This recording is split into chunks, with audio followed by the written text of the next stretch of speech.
Assalamualaikum warahmatullahi wabarakatuh dan salam sejahtera para pelajar EPPA 2033. Berikut adalah merupakan lanjutan kepada penerangan nota kuliah 3 untuk bahagian 3, tajuk perakaunan ya untuk buruh ya, mulai dari slide 46 hingga slide 77.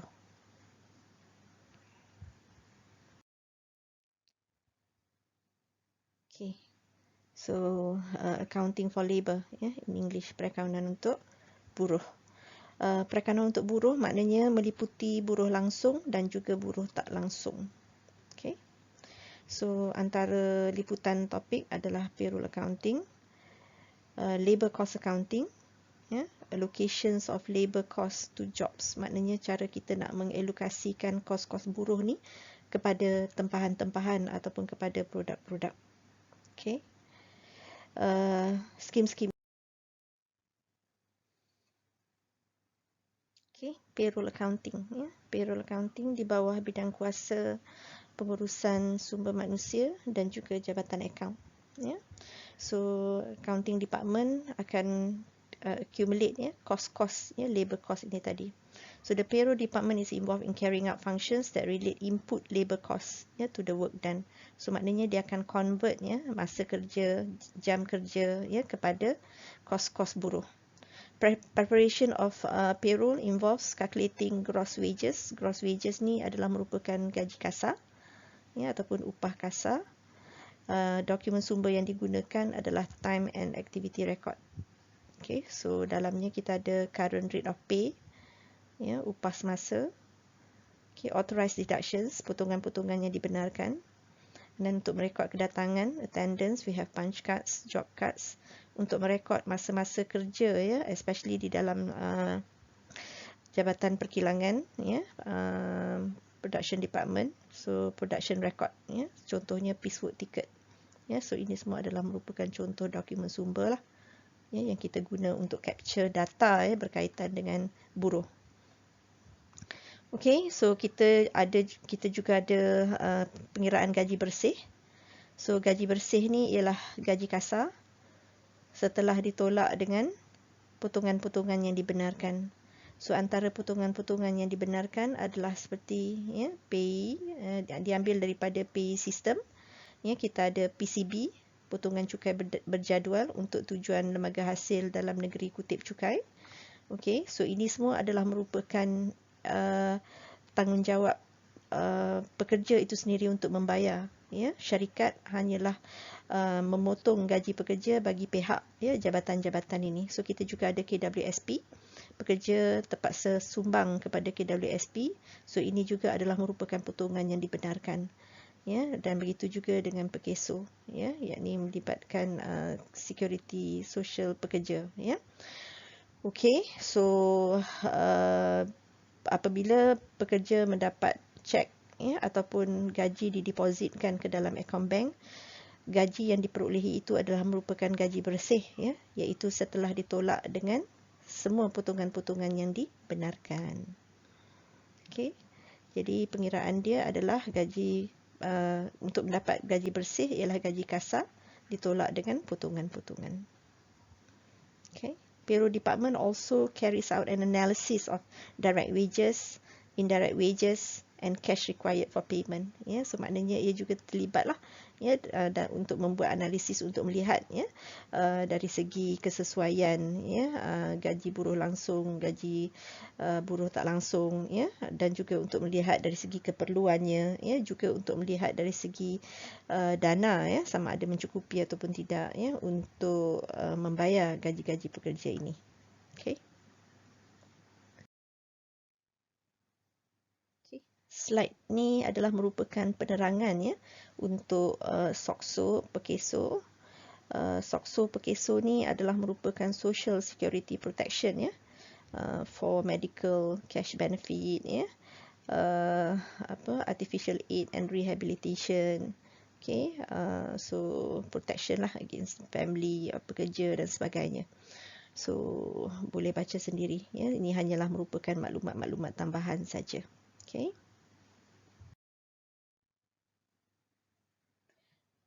Okay, seterusnya labor cost accounting. Okay, is concerned with the allocation of labor costs. Labor cost ni akan dibahagikan kepada direct labor cost. Direct labor cost kita akan charge kepada tempahan-tempahan kerja ataupun setiap produk.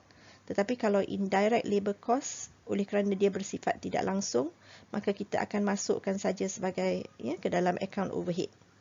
Okay? Tapi kalau direct labor cost, dia merupakan kos langsung. Jadi kalau dia merupakan kos langsung, kita kena kenal pasti. Buruh tersebut bekerja untuk menyiapkan tempahan yang mana, untuk menyiapkan produk yang mana. Okay? Okay, objective of labor cost accounting to record the time spent by all operatives on each activity on a separate job card. So maknanya dia akan mempunyai job card yang berbeza, ataupun timesheet yang berbeza yang merujuk kepada tempahan-tempahan kerja yang mana pekerja tersebut bekerja. So ini penting untuk kita mengira kadar upah, kadar upah sejam. So kita dah tahu kadar upah sejam, berdasarkan kepada timesheet ni kita akan tahulah berapakah jumlah jam kerja. So kadar upah sejam darab dengan jam kerja yang kita ambil daripada timesheet, maka kita akan dapatlah jumlah upah yang perlu dibayar. Okay, so antara dokumen-dokumen yang diperlukan untuk capture data-data ni adalah job card, idle time card.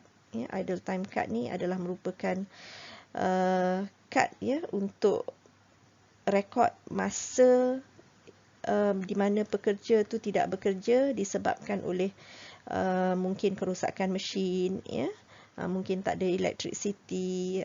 Jadi pekerja tu berada di kilang, tapi masanya tidak produktif, tidak produce barang.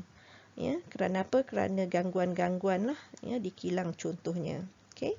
So itu juga kita kena rekod sebab gaji mereka harus dibayar sebab idle time ni gangguan-gangguan tu bukan disebabkan oleh mereka. Jadi gajinya terpaksa dibayar juga.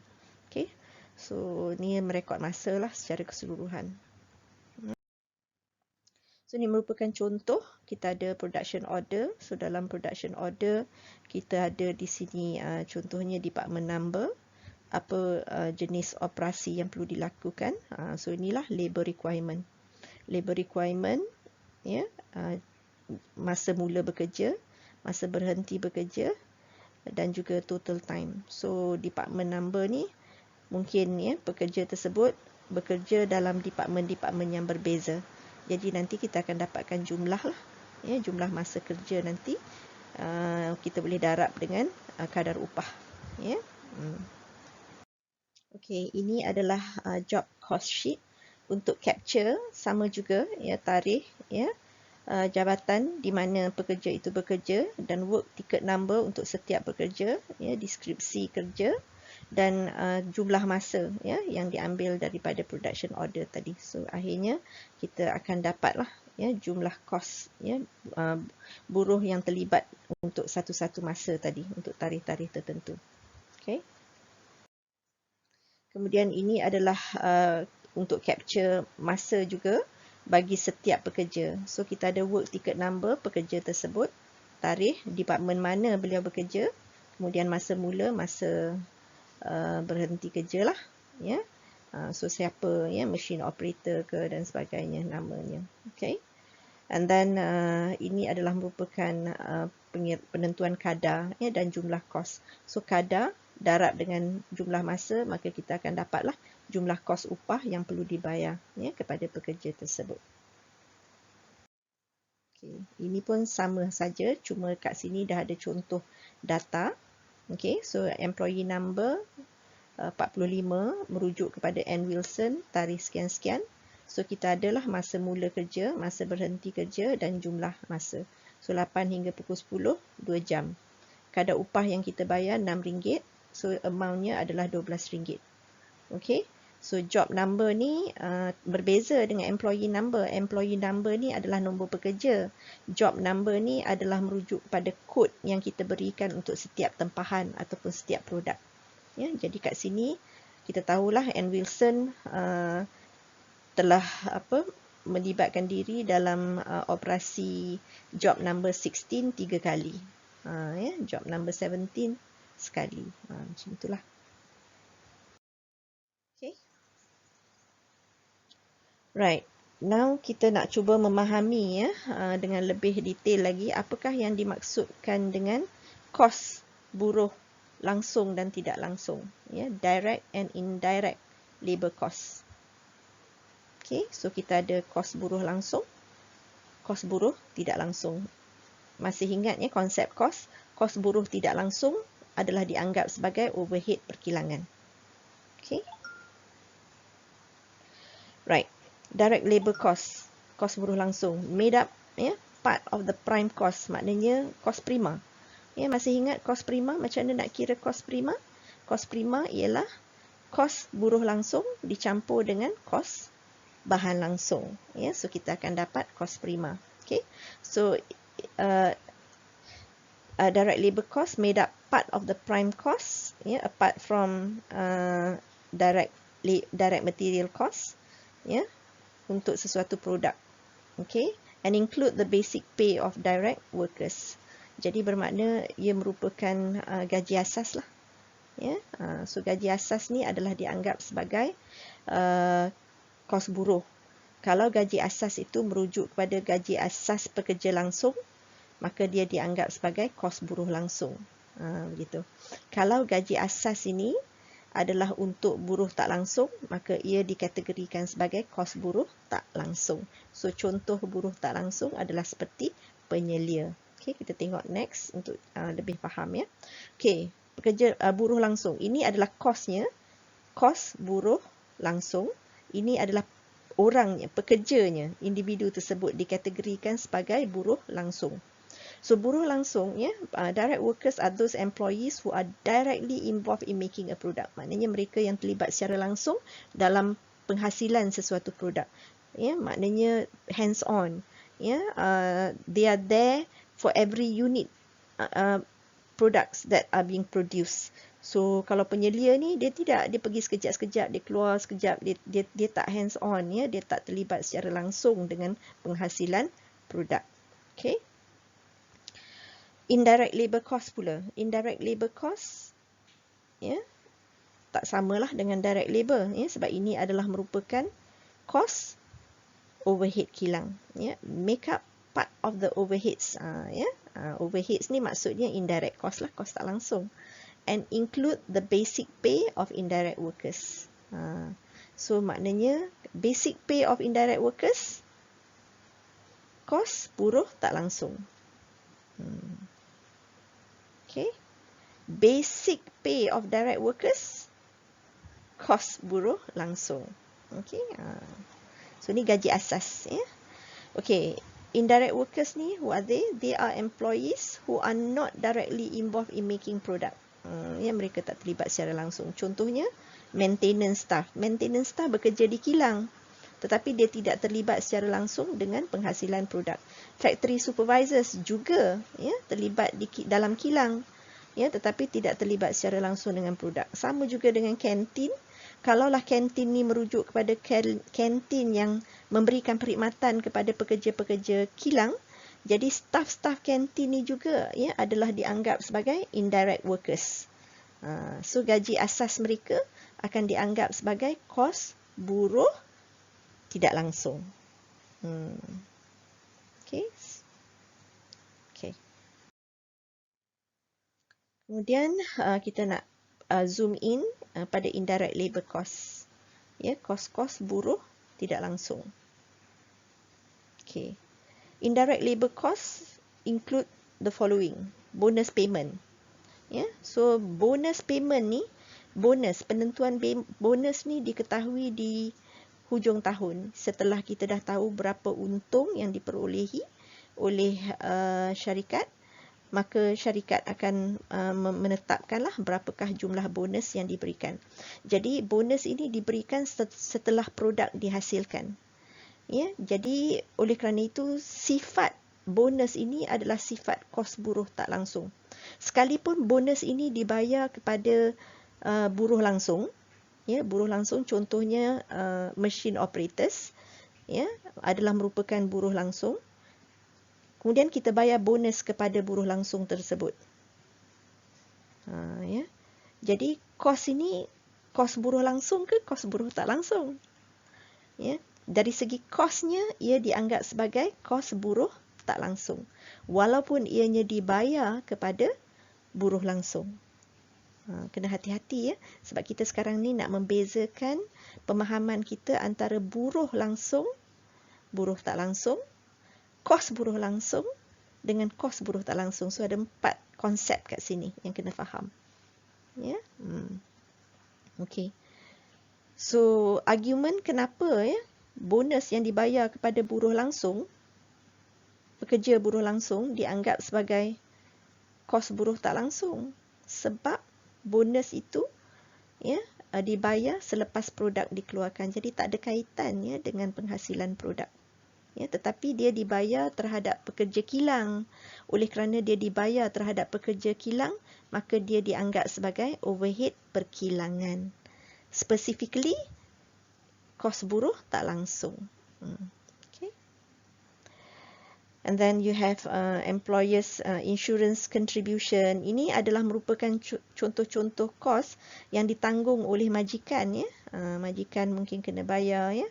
EPF sumbangan majikan. Ya. Semua ni adalah dianggap sebagai kos-kos. Ya. Kos-kos yang perlu ditanggung oleh syarikat. Okay.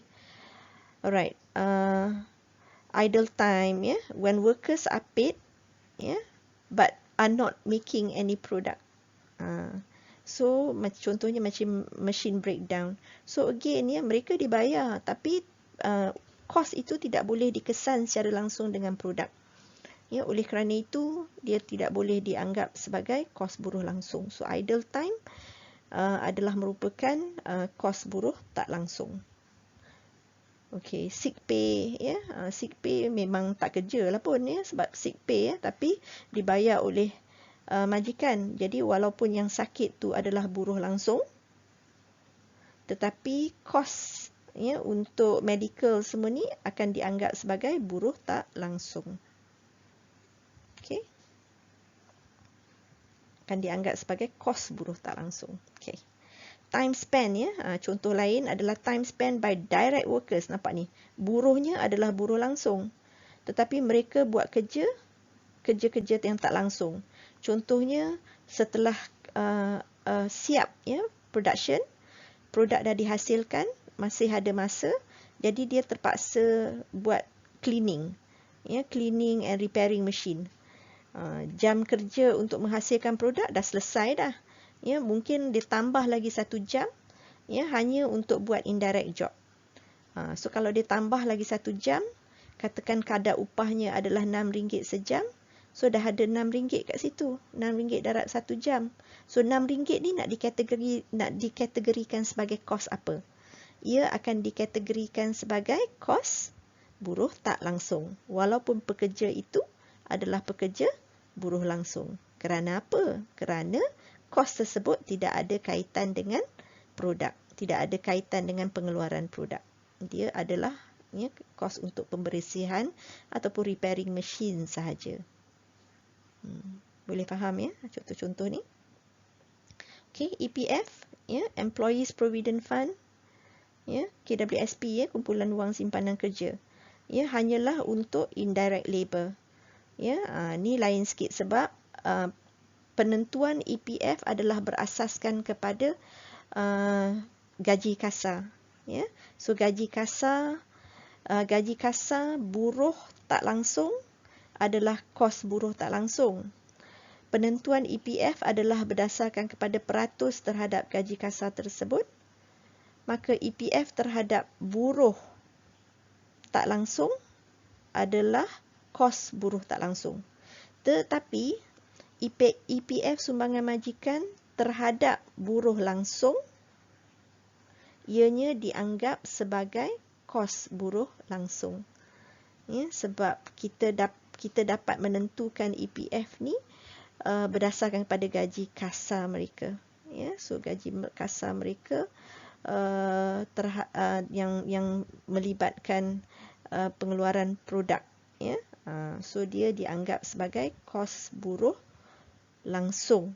Ya, EPF ni dianggap sebagai kos buruh langsung kalau untuk pekerja buruh langsung.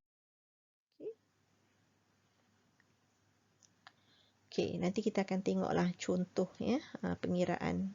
So ini juga adalah merupakan maklumat tambahan untuk EPF ataupun KWSP. Ya, so pelajar boleh baca untuk melihat dari segi sumbangan ya majikan pun kena sumbang bagi pihak pekerja ya kepada EPF. Ya, pekerja sendiri pun kena sumbang ya kepada EPF. Sumbangan pekerja itu sendiri itu dianggap sebagai potongan. Maknanya gaji kasar tolak potongan ya maka akan dapat gaji bersih lah. Jadi majikan bertanggungjawab untuk sumbang direct kepada KWSP. Majikan juga bertanggungjawab untuk kutip bagi pihak employee ya sumbangan employee itu sendiri. Right? Okay, so just skim insentif ya yang diberikan kepada pekerja. The objective of an incentive scheme is to reduce the cost per unit produced. Macam mana tu? Ya, so kita bayar mereka ya insentif, ganjaran ya, tapi akhirnya kita dapat mengurangkan kos unit kerana ya tujuan pembayaran insentif skim ni adalah untuk meningkatkan motivasi pekerja. So bila mana mereka bermotivasi ya diharapkan bahawa produktiviti juga akan meningkat ya. So bila more volumes can be produced within a specified period of time, then of course fixed cost per unit will be reduced. So bila fixed cost per unit reduce, maka cost produk seunit juga dapat dikurangkan. Ya, so kalau kita jual pada harga yang sama, kita akan dapat untung lebih. Tapi kalau kita nak share with our customers, so kita reduce price, so hopefully volume production sales volume juga akan meningkat. Okay. Alright. So antara jenis incentive scheme di sini adalah piecework system, premium scheme. Okay, so methods of remuneration. Okay. So berasaskan kepada masa time rate. So payment on the basis of time work. Maknanya jumlah jam kerja.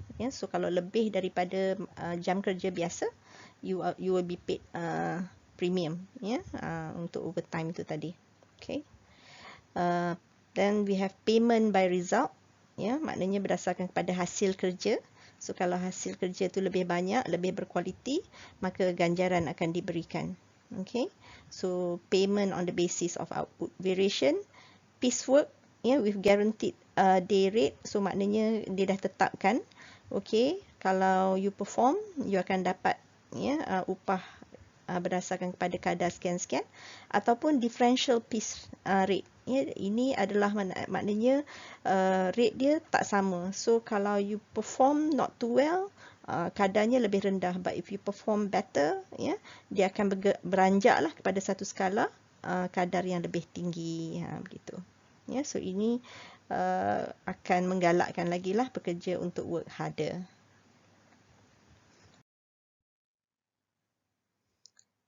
Okay. Then we have a premium bonus scheme. Okay, so it's a bonus scheme, tapi pada kadar yang tinggi lah. A time allowance is set for a job. Maknanya kita dah bagi dah masa, untuk you siapkan satu-satu kerja. So bonus is paid on the basis of time saved. So katakan kita kata, okay, siapkan kerja ni dalam masa sejam. Tapi pekerja tersebut dapat siapkan dalam masa 50 minit. So dia dapat jimat 10 minit. So 10 minit tu akan dijadikan asas untuk diberikan ganjaran. Okay. So employee will still be paid for the basic hour work. So maknanya yang dia bekerja sejam tu dia dapat untuk sejam. Walaupun dia dapat jimat 10 minit, dia bekerja untuk 50 minit saja, tapi gaji untuk sejam tu dia tetap dapat. Plus penjimatan 10 minit tu juga dia akan dapat. Okay, kita tengok contoh Halsey bonus scheme and Rowan bonus scheme. Okay, the first method is healthy scheme. Okay, example, direct wage rate per hour is RM1, kadar upah sejam.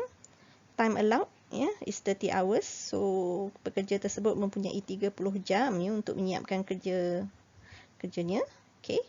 And then the time taken 20 hours. So maknanya masa yang diambil adalah 20 jam. So dia dah jimat berapa ni? Dia dah jimat 10 jam kat situ. Okay. Bonus healthy bonus scheme ni adalah based on 50% of the time saved multiply by the rate per hour. Yeah. So kalau kita tengok kat sini, oleh kerana dia 50% pengiraan bonus dia will be time allowed. 30 ni minus time taken. 20 ni kita divide by 2 sebab 50%. And then multiply by the time rate lah. So so bila kita multiply by the time rate which is RM1, so kita dapat RM5. So akhirnya jumlah yang kita bayar, kita akan bayar basic pay. Basic pay dia kita bagi dia masa 30 hours. So kita tetap akan bayar untuk 30 hours. 1 hour $1. So 30 hours $30 lah. Plus bonus yang kita kira tadi RM5. So dia dapat 35. Walaupun sebenarnya jam kerjanya hanyalah 20 jam. Nampak? Tapi must understand bila ini berlaku berarti bila dapat penjimatan, so there'll be savings pun savings dari segi electricity dan sebagainya, and on top of that pekerja yang sama ini boleh melakukan kerja-kerja tambahan.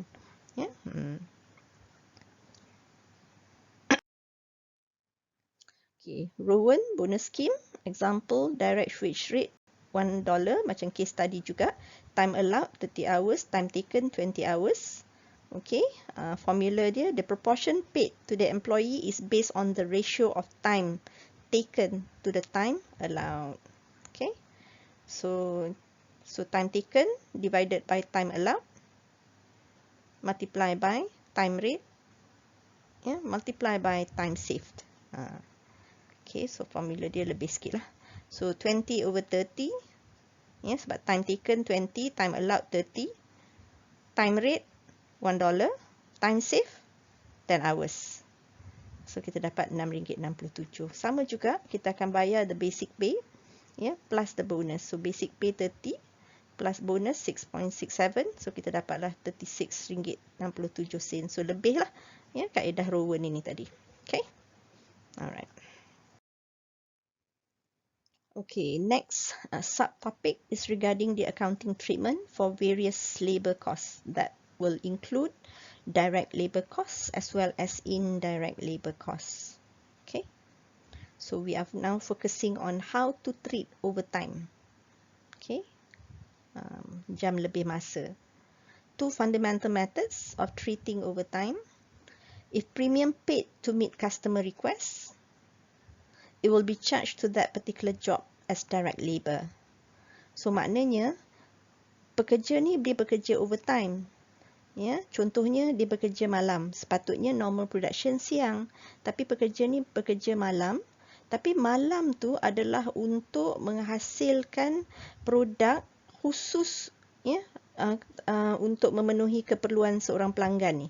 It's a specialized order. Ataupun customized order. Jadi customer ni dia nak produk yang unik, dan produk yang unik ini tidak boleh diguna masa jam kerja biasa. Dan customer ni kata tak apa, I'm willing to pay.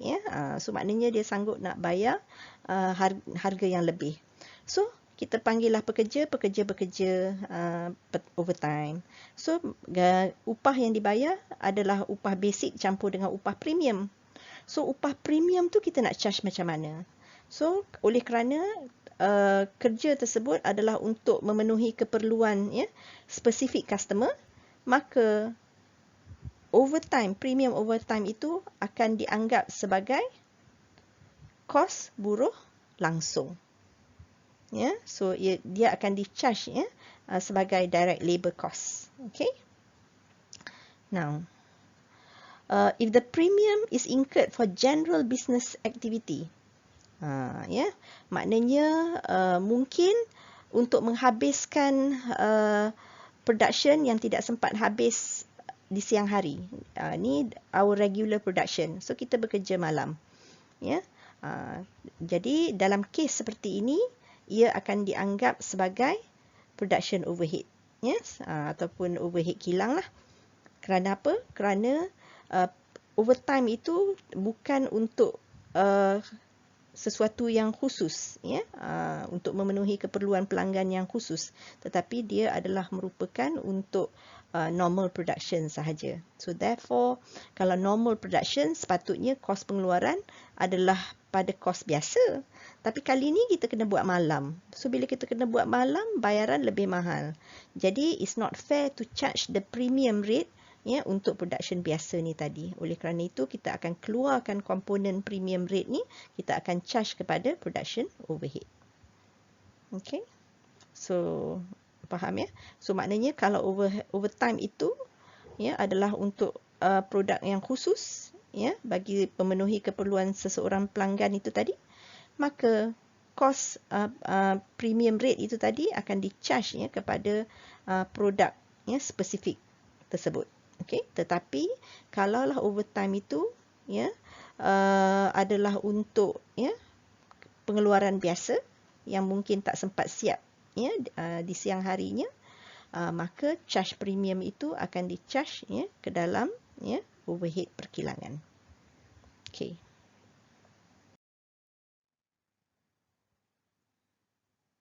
Okey, premium shift, ya. Maknanya pekerja-pekerja yang bekerja shift.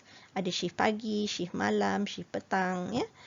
So tujuan syarikat, ya, menyediakan cara kerja yang seperti itu adalah untuk increase output, sebab mungkin waktu siang saja tak cukup, ya, permintaan banyak, jadi terpaksalah, ya, untuk membuat pengeluaran biasa, pengeluaran normal production, ya, bukan untuk spesifik pelanggan, ya, untuk regular customer yang macam biasa, tapi dibuat, ya, mungkin pada waktu pagi, ya, pada waktu malam, ya, di mana kadang-kadang overtime-nya lebih mahal, ya, mungkin yang malam lebih mahal pada yang pagi dan sebagainya lah.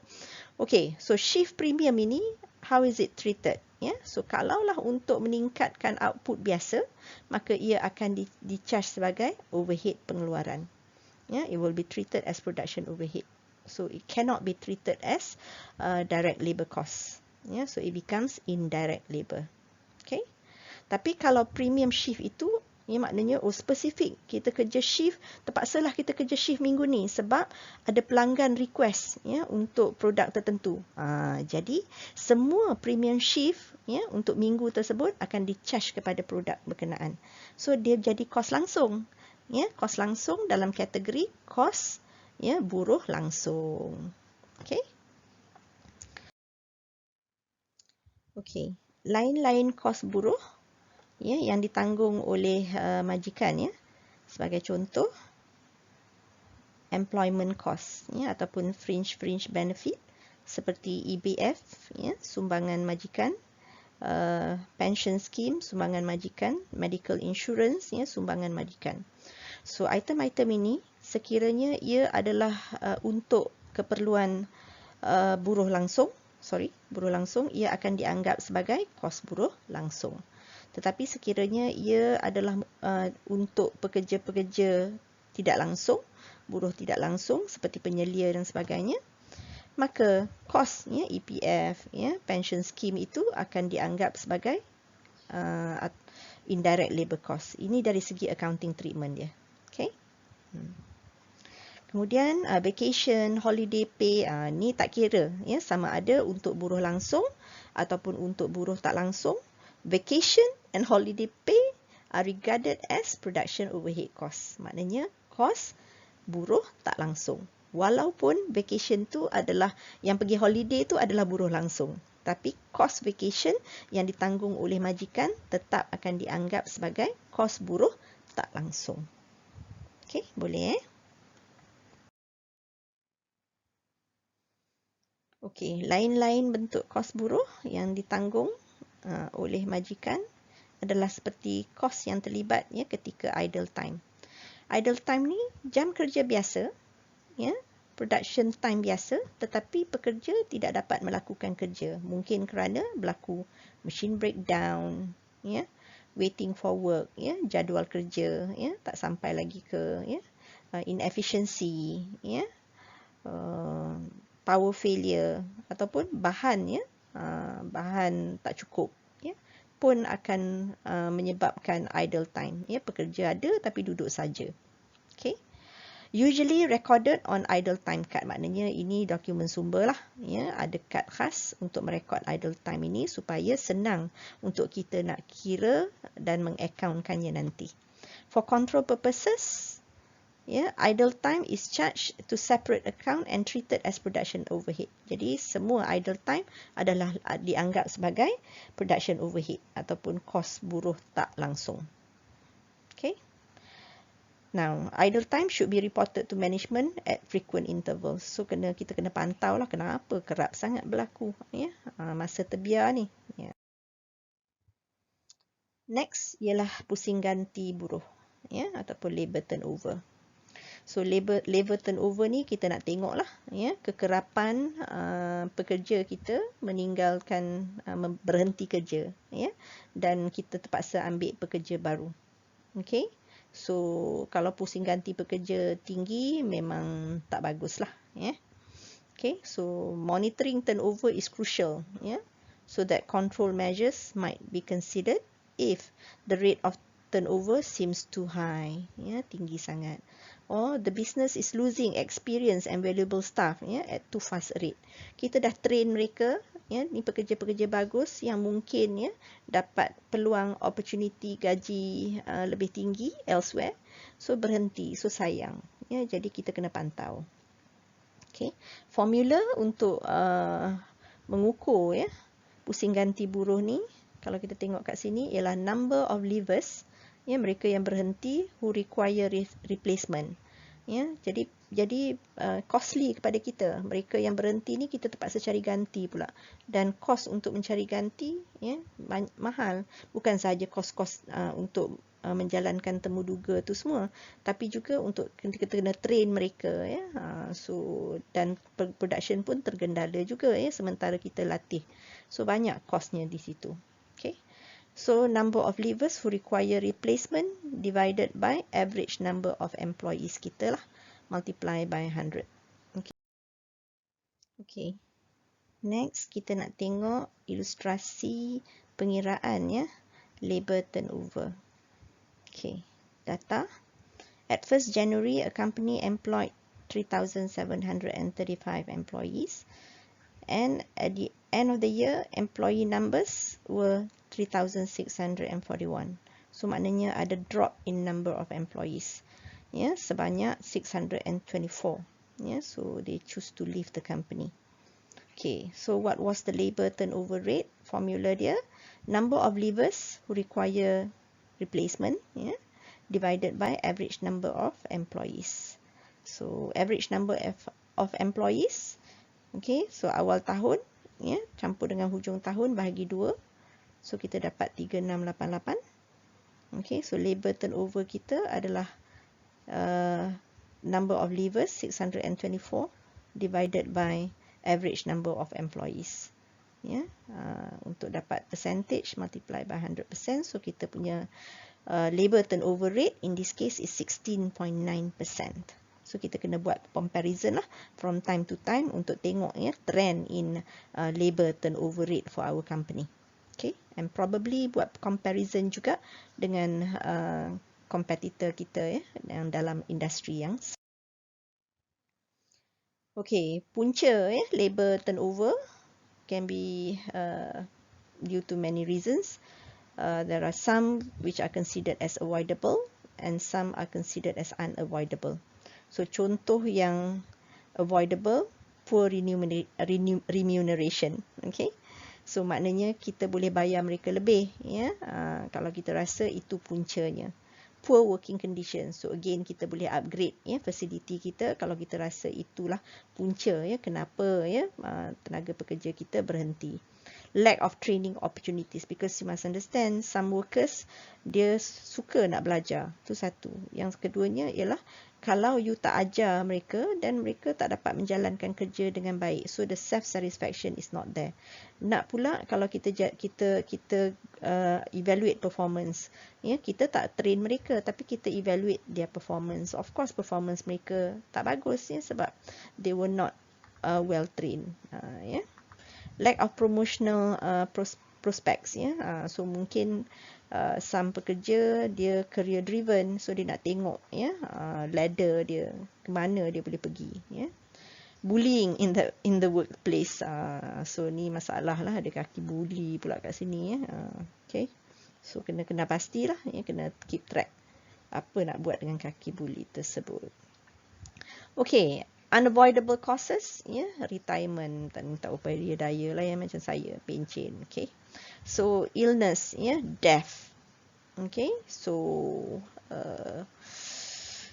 unavoidable. Okay, family reasons, ya, pregnancy, so cuti, ataupun okay, sebelum ni tak ada anak, ada anak, nak kena jaga anak, so berhentilah. Relocation, ya, so mungkin ikut suami, ya, kerja, ya, di daerah lain, ya, jadi terpaksalah berhenti. Alright. Okay. So every time an employee leaves, an organization will incur costs that are associated with replacing the employee. Yeah. So contoh cost of replacement, yeah, ni nak panggil balik, nak temu duga, advertising, yeah, mahal tu. Cost of selection, yeah, time spent interviewing, yeah, ramai yang apply, so nak go through, yeah, all applications, yeah, nak shortlist them, interview and then shortlist again. Okay, finally kita panggil bekerja, lepas tu kena train pula lagi, yeah. Reduce efficiency until the new employee reaches the required skill. So entah berapa lama lah nak train mereka, dah train pun belum tentu lagi pandai, ya, cekap. So ini semua merugikan syarikat. Lepas tu belum lagi masalah-masalah lain, ya, masalah dari segi kepercayaan, ya, tenaga pekerja yang lain, ya, so kesan, ya, moral, ya, semangat pekerja, tengok ramai yang dah berhenti. So ini semua, ya, is bad for business. Okay, preventive costs, labor turnover juga. So to keep the labor turnover rate to a minimum, organizations should aim to prevent employees from leaving, of course lah. So the things that we can do, so preventive costs include the costs associated with escaping, yeah, the avoidable causes, yeah, of turnover. So yang avoidable ni boleh macam saya cakap tadi lah, yeah. So nanti you just go through. Sebab saya dah cakap pun tadi cara bagaimana, ya, kita nak overcome the avoidable causes. Yang unavoidable macam kematian, relocation dan sebagainya tu, yang tu tak boleh nak buat apalah, ya. Okay. Okay, so kuliah untuk perakaunan bagi kos buruh ni dah tamat. So jadi kita nak tengok satu contoh, ya, pengiraan untuk mengakaunkan kos buruh ni, ya, kepada buruh langsung, buruh tak langsung, kos buruh langsung dan kos buruh tak langsung. So kita lihat soalan dia, ya. Okay, ni data yang diberikan. So berikut adalah maklumat penggajian bulan Oktober bagi syarikat perkilangan Sonic. Okay, satu, sejumlah 18,600 jam buruh langsung, ya, telah termasuk 3,200 jam lebih masa direkodkan. So maknanya 18,600 ni dah termasuk dengan jam lebih masa. So jam lebih masa ni kita kena tentukanlah sama ada ia adalah kos langsung ataupun kos tak langsung. Sebab ingat, ya, saya katakan sebelum ni bahawa kalaulah jam lebih masa tu adalah untuk spesifik customer, maka dia akan jadi kos buruh langsung. Tapi kalaulah dia untuk pengeluaran biasa, umum, maka dia akan jadi kos buruh tak langsung.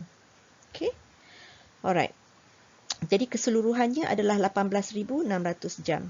Kesemua jam kerja lebih masa yang dilibatkan adalah untuk menyiapkan pesanan pelanggan. Okay, maklumat dah diberikan di sini, ya, adalah untuk menyiapkan pesanan pelanggan. Maknanya spesifik, ya, pesanan pelanggan. Oleh kerana itu 3,200 jam ini merujuk kepada kos buruh langsung. Ya. So macam itulah cara kita menganalisis soalan. Ya. Okay, terdapat 460 jam tidak produktif. Dia dah kata ya, terdapat 460 jam tidak produktif. So maknanya daripada total jam kerja 18,600, overtime 3,200, lepas tu ada lagi ya 460 ni tak produktif. Ya. Di mana 130 jam buruh langsung adalah disebabkan oleh masa terbiar. Sebab jam ni diukur berdasarkan kepada jam buruh langsung. Ya. So masa terbiar 130 jam. Kerosakan mesin 180 jam. Menunggu bahan tak sampai-sampai. Supplier tak reliable 150 jam. Ya. So jadi ini semua adalah merupakan masa-masa terbiar lah. Okay. Apa lagi? Kadar asas buruh langsung RM6 sejam. Ni basic pay. Ya, RM6 sejam. Jam lebih masa dibayar premium 1/3 daripada kadar asas. So 1/3 ya daripada kadar asas jadi RM2 lah. 246. Right.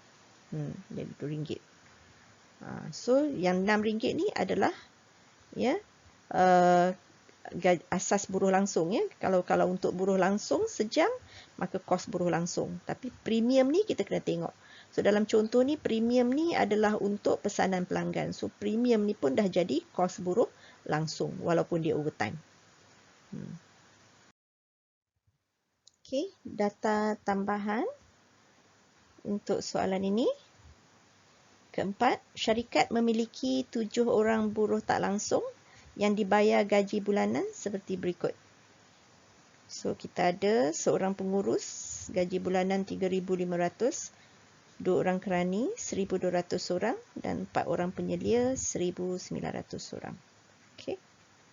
Yang kelima, setiap pekerja dikehendaki mencarum 8% daripada gajinya kepada KWSP.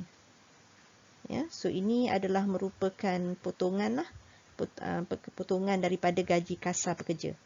Dan 0.5% kepada pekeso juga merupakan potongan ya daripada gaji kasar pekerja. Majikan pula, ni kos majikan ya. Majikan ya terpaksa mencarum 12% untuk KWSP dan 1.75 untuk pekeso. Okey, so ini adalah merupakan kos majikan ya. Dan kita pun telah kenal pasti bahawa KWSP dan pekeso untuk buruh langsung adalah kos buruh langsung. KWSP dan pekeso untuk buruh tak langsung adalah kos buruh tak langsung. Okay, so take note of that. Syarikat telah menganjurkan hari keluarga di Pantai Cerating, Kuantan yang melibatkan kos pengangkutan RM4,700 dan kos program sebanyak RM6,900. So ini holiday lah ni. Vacation. So holiday and vacation adalah kos apa?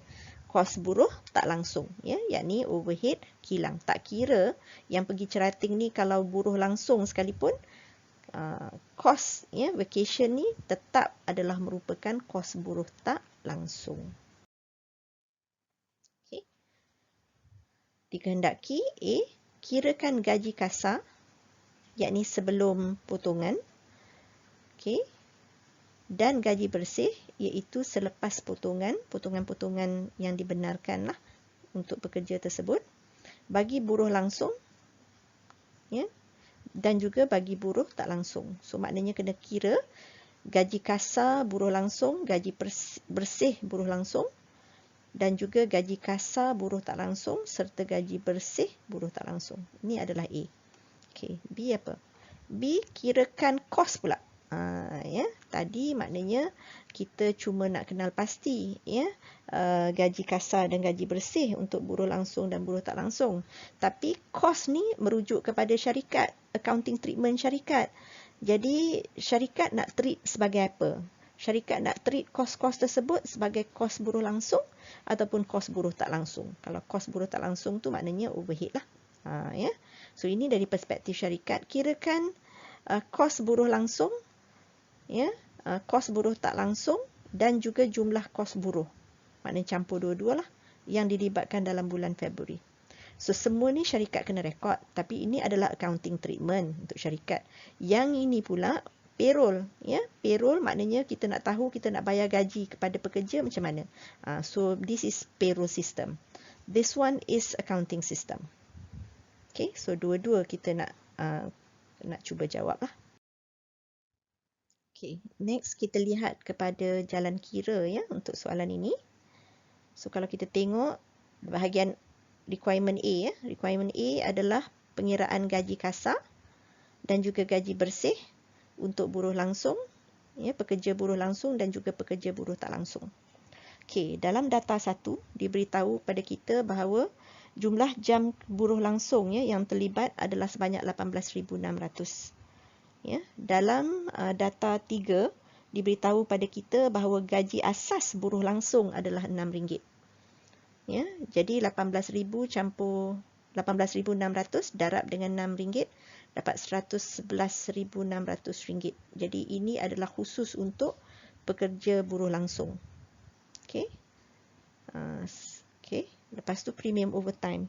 Premium overtime pun adalah 3,200 ya jam lebih masa dan kadar overtime dalam data 3 ya, dikatakan di sini premium adalah sebanyak 1/3 melebihi kadar asas. Ya, so 1/3 ya. Kadar asas adalah RM6 ya. Tapi overtime 1/3 daripadanya ya. So 1/3 kita dapat RM2 darab dengan 3,200. So kita bayar kepada buruh langsung. Ya, ni adalah kerja tugas buruh langsung. So kita senaraikan bawah buruh langsung lah. Okey, lepas tu data 4 ya diberitahu kepada kita kita mempunyai 7 orang buruh tak langsung. So kalau 7 orang buruh tak langsung memang automatically dalam buruh tak langsung lah. Pengurus, kerani 1,200 orang. So ada 2 orang kerani. Lepas tu penyelia ada 4 orang, 1,600 darab 4. So dapat 7,600. So selesai. Kita campurkan ya, kita dapatlah gaji kasar buruh langsung 118,000. Gaji kasar buruh tak langsung ialah 13,500. Okey. Next kita kena kira gaji bersih. Sebelum kira gaji bersih, kita kena tolak potongan dulu. So ada 2 jenis potongan. So dalam data 5 ya diberitahu kepada kita potongan 8% dan juga potongan 0.5%. Okey. So kita akan darab ya dengan gaji kasar lah. So kalau untuk buruh langsung 8% daripada 118,000. So dapat 9,440. Okey, so pekeso 0.5. Okey, darab dengan ya 118,000 juga, so dapat 590. Okey. Manakala KWSP untuk buruh tak langsung ialah 8% juga tapi darab dengan gaji kasar buruh tak langsung. So dapat 1080. Okey, manakala pekeso 0.5% darab dengan 13,500 juga. So dapatlah 67.50. Okey, so jumlahkan jumlah potongan. Jumlah potongan buruh langsung adalah 10,030. Ditolak daripada gaji kasar, maka dapatlah gaji bersih 107,970. Okey, untuk buruh tak langsung pun sama. Jumlah potongan adalah 1.147,050 sen. Ditolak daripada gaji kasar untuk mendapatkan gaji bersih buruh tak langsung. So dapatlah RM12,352.50. So selesai ya untuk requirement A. Requirement B pula. Requirement B suruh kita kira apa? Ya, requirement B suruh kita kira kos. Ya, ini adalah accounting treatment ya. Kos buruh langsung, kos buruh tak langsung. Kemudian kita kena campur kedua-duanya untuk mendapatkan jumlah kos buruh. So kita fokus kepada kos buruh langsung terlebih dahulu. kos buruh langsung. Okey, so jam produktif, kita dapati bahawa jam produktif adalah sebanyak 18,600 daripada data 1. Okey, dan kita juga dimaklumkan 460 ini adalah merupakan idle, ya, masa idle, ya, masa yang tidak produktif. Masa yang tidak produktif, ya. Masa yang tidak produktif keseluruhannya adalah 460. Jadi, masa yang tidak produktif, kita tak boleh charge sebagai kos buruh langsung. Tak boleh. Ya. So, kita ambil 18,600 tolak 460 yang tidak produktif ini dan darablah dengan gaji asas. So, maknanya,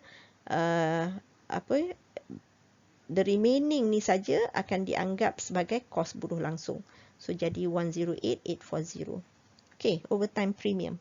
Overtime premium 3,200 jam ni dikatakan dalam data 1, ianya adalah untuk menyiapkan pesanan pelanggan.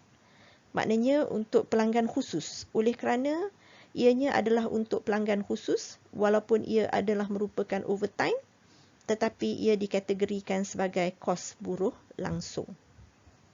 Ya, dan kadar premiumnya adalah 1/3 daripada kadar asas lah. So, RM2 darab 3,200, maka dapatlah 6,400. Okey, KWSP. KWSP yang ditanggung oleh majikan, ya, charge 12%. 12% kita darab dengan gaji kasar buruh langsung sebelum potongan, ya. So, kita darab dengan gaji kasar, kita dapat 118,000. Okey. Kenapa dalam kategori kos buruh langsung? Sebab ini adalah KWSP yang disumbangkan oleh majikan untuk buruh langsung. So, KWSP untuk buruh langsung, ya, nampak kat sini, KWSP dan perkeso untuk buruh langsung dikategorikan sebagai kos buruh langsung. Ya. So, dia masuk dalam kos buruh langsung lah. Ya, perkeso pun sama juga, 1.75 multiply by gaji kasar buruh langsung. Ya, which is 118 juga, tapi 1.75, so dapat 2065. Okey, selesai kos buruh langsung. Dapatlah 131,465,000. Okey, so 131,465,000 ni kita akan campur dengan kos buruh tak langsung nanti, ya, untuk mendapatkan jumlah kos buruh. Okey, sebelum tu kira kos, ya, buruh tak langsung terlebih dahulu. Ni kita kena kira kos buruh tak langsung terlebih dahulu. Okey. Again, ya, masa yang tidak produktif. Masa yang tidak produktif diberitahu kepada kita sebanyak 460 jam. So, ambil saja 460 jam ni, ya, darab basic pay, the whole thing, ya, sebanyak 2760 ni akan dianggap sebagai kos buruh tak langsung. Ya, walaupun sebenarnya yang tak produktif tu adalah buruh langsung, ya, tapi still dari segi accounting treatment dia dianggap sebagai buruh tak langsung. Kerana apa? Kos buruh tak langsung. Kerana apa? Kerana ia tidak boleh dikaitkan dengan produk. Tak boleh trace directly to the product sebab dia tidak produktif. There's no product. Okay. Right. Then kita kena campurlah dengan gaji-gaji buruh tak langsung. Ini obvious lah sebab memang gaji buruh tak langsung pun. So of course lah kos buruh tak langsung. So campur 3-3 ni untuk 7 orang ni. So dapatlah